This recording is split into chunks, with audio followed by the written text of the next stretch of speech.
नमस्कार. मी राहुल कुलकर्णी. मध्यंतरी पुण्यात काम करणारे आणि बऱ्यापैकी 10-15 वर्षाचा त्यांना अनुभव आहे पोलीस दलाचा, असे एक पोलीस अधिकारी भेटले होते. नाशिकमध्ये पण काम करणारे, ते तर त्यांच्याहून सीनियर. त्यांच्याशी गप्पा मारताना अलीकडे तरुण मुलामध्ये एक वेगळ्याच पद्धतीचा ट्रेंड आहे आणि त्या ट्रेंडमध्ये त्या मुलांचे नातलग हे सक्रियपणे मुलाच्या गैरकृत्याकडे दुर्लक्ष करतात आणि म्हणून मग जे गुन्हेगार एरवड्याच्या जेलमध्ये आहेत, जे गुन्हेगार गुन्हेगारी सतत कृती करत असल्यामुळं ज्यांच्यामध्ये किंवा ज्यांच्याबद्दल समाजामध्ये अजिबात सहानुभूती नाही आहे.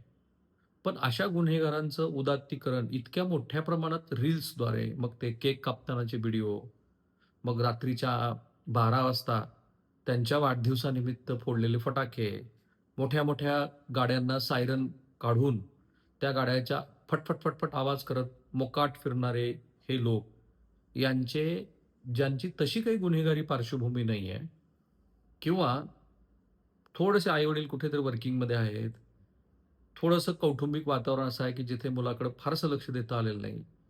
काही बिगारी कामगाराची मुलं असतील, तर ही मुलं ही गुन्हेगारांच्या इतक्या आकर्षणाला बळी पडतायत आणि म्हणून नाशिकमध्ये पालकांनाच एखादा जर समजा गुन्हा अल्पवयीन मुलांनी केला किंवा मुलांनी केला, तर पालकांना दोषी धरता येईल का? असा विचार पोलीस दलामध्ये सुरू होता. तीच गोष्ट पुण्यामध्ये पण पुण्यातल्या सी-पीनी या संदर्भामध्ये चांगलंच काम केलंय. त्या सी-पीनी जे असे गुन्हेगार होते त्यांच्या धिंड काढल्या. आणि म्हणून लातूरसारख्या तुलनेनं शांत असलेल्या अलीकडे 5-10 वर्षामध्ये लातूर पण शांत राहिलेलं नाहीये. एकतर फ्लोटिंग पॉप्युलेशन एवढी आहे, की त्या लोकसंख्येमध्ये अनेक प्रकारचे सोम्या-गोम्या येतात. पैसे खूप जास्त आहेत. कृषी उत्पन्न बाजार समिती तिथे म्हणजे कृषीचं उत्पादन आणि त्या योगे असलेल्या अन्सिलरीज यामुळे तिथे चलन फिरत राहतं. पण त्याचबरोबर डॉक्टर्स, स्पेशली डॉक्टर्स आणि मग काही प्रमाणात इंजिनिअर्स होण्याच्या आशेनं महाराष्ट्रभरातली जी मुलं तिथं येतात, तुलनेनं छोटं शहर, कमीच पायाभूत सुविधा, तर त्या शहरामध्ये आलेल्या ह्या फ्लोटिंग पॉप्युलेशनमुळं तिथे काही हजार कोटी रुपयाची उलाढाल डायरेक्ट आणि इनडायरेक्ट होते. पण एवढा पैसा आला, की त्याच्यातनं गुन्हेगारी कृती आलीच. त्यामुळे लातूर हे तसं म्हणजे गानू बंधूंचा, त्या व्यापाऱ्यांचा खून कुणी केला, हे अजून न उलगडलेलं कोडं एवढ्या वर्षानंतर पण. आणि अशा लातूर शहरामध्ये पॉलिटेक्निकच्या विद्यार्थ्यांनी इतकं भयंकर कृत्य करावं, तर त्याची महाराष्ट्रभर चर्चा व्हायला हवी. आणि माझी विनंती आहे पालकांना, की हा व्हिडिओ तुम्ही आपल्या मुलांना दाखवा. म्हणजे तुमच्या शाळकरी मुलांना दाखवा, महाविद्यालयात जाणाऱ्या मुलांना दाखवा. त्याचबरोबर घरोघरी जाऊ द्या आणि दाखवा त्यांना, की हे महाराष्ट्राच्या बदलत्या रूपाचं स्वरूप आहे. आणि ते वेळीच आवर नाही घातलं, तर त्यातनं काय होऊ शकतं, तर एक 23 एक वर्षाचा मुलगा, त्याचा जीव जाऊ शकतो. घटना कशी घडली आहे बघा. लातूर शहरामध्ये काल सायंकाळी अतिशय खळबळजनक अशा घटनेनं दहशतीचं वातावरण आजही आहे. पुरणमल लाहोटी शासकीय तंत्र निकेतन या महाविद्यालयाच्या परिसरात औसा रोडवर 2 विद्यार्थी गटामध्ये किरकोळ वादातून झालेल्या हाणामारीत विक्रम नारायण पांचाळ वय वर्ष 20 ते 21 या विद्यार्थ्याचा चाकूनं भोसकून खून करण्यात आला. ही घटना महाविद्यालय आणि तिथं असलेलं हॉस्टेल त्याच्या आवारात घडली. या हल्ल्यात आणखी 3 विद्यार्थी गंभीर जखमी झाले आहेत. या महिन्यातील भर रस्त्यावर घडलेला हा दुसरा खून असल्यानं शहरातल्या वाढत्या गुन्हेगारीची लातूरमध्ये चर्चा सुरू आहे. फिर्यादी आहे आदित्य भरत सगरे, अल्पवयीन दिसतोय हा मुलगा, पण त्यांनी ती फिर्याद दिलेली आहे. आणि आरोपी आहेत केदार क्षीरसागर, श्रीधर जाधव, दोघंही राहणार शिवली तालुका औसा, प्रणव उदगीरे राहणार नळेगाव तालुका चाकूर, सुजल दिंडे राहणार दिंडेवाडी तालुका कंधार जिल्हा नांदेड. मयताचं नाव आहे विक्रम नारायण पांचाळ, वय वर्ष 21, राहणार कुंभारवाडी तालुका रेणापूर जिल्हा लातूर. जखमीचं नाव आहे आदित्य भारत सगरे, सुजल मरे, शंतनू परांडे. आणि घटना अशी सांगितली आहे, की अमुक-अमुक वेळी, खरं तर काल दुपारी 1:21 घडलंय. आरोपींनी आपापसात संगनमत करून आकाश पेटकर याची फोडलेली ज्युपिटर दुचाकीचं नुकसान भरपाई मागितल्याच्या कारणावरून दुपारी 3 वाजण्याच्या सुमाराला केलेल्या भांडणाचा राग मनात धरून पुरणमल लाहोटी वसतिगृहाच्या गेटसमोरील रोडवर आरोपी क्रमांक 1 केदार क्षीरसागर, नंबर 3 प्रणव उदगीरे, नंबर 4 सुजल दिंडे यांनी त्यांच्या हातातील लाकडी काठीने फिर्यादी व मयत साक्षीदार यांना जीवे मारण्याच्या उद्देशानं मारहाण केली. केदार क्षीरसागर याच्या सांगण्यावरून श्रीधर जाधव याने त्याच्या हातातील चाकूने फिर्यादी मयत साक्षीदार यांना जीवे मारण्याच्या उद्देशाने डाव्या दंडावरती चाकूनं वार केला. सुजल मरे याच्या डोक्याजवळ व डोळ्याजवळ चाकूनं वार केला. शंतनू परांडे यास चाकूनं डाव्या गालावर वार करून गंभीर जखमी केलं आणि मयत विक्रम पांजाळ यास जीवे मारण्याकरिता त्याच्या छातीवर व इतर ठिकाणी चाकूनं वार करून खून केला. एफ.आय.आर. मधल्या नोंदी आहेत. काय वय आहे त्या मुलांची? 20-21. आणि आपल्याच समकक्ष असलेल्या वयाच्या मुलाला हे मारहाण करतात आणि यातली गंभीर बाब, ह्या मुलांच्या टोळीमध्ये त्यांचे नातलग सहभागी आहेत.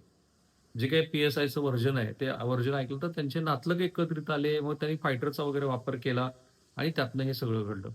आता थोडी मी माहिती घेतली. वादाचं मूळ आहे, हा वाद हॉस्टेलमधील किरकोळ कारणावरून सुरू झाला. 2 गटामधील विद्यार्थ्यांमध्ये सुरुवातीला हाणामारी झाली, ज्यात चाकू आणि कोयत्यासारख्या धारदार हत्यारांचा वापर करण्यात आला. काही माहिती अशी मिळते, की हे 3ऱ्या वर्षाच्या डिप्लोमा कोर्सच्या विद्यार्थीमधील वैयक्तिक भांडण होतं, ज्यात विक्रम पांचाळ हा केवळ तिथून जात असताना त्या भांडणात अडकला आणि त्याचा जीव गेला.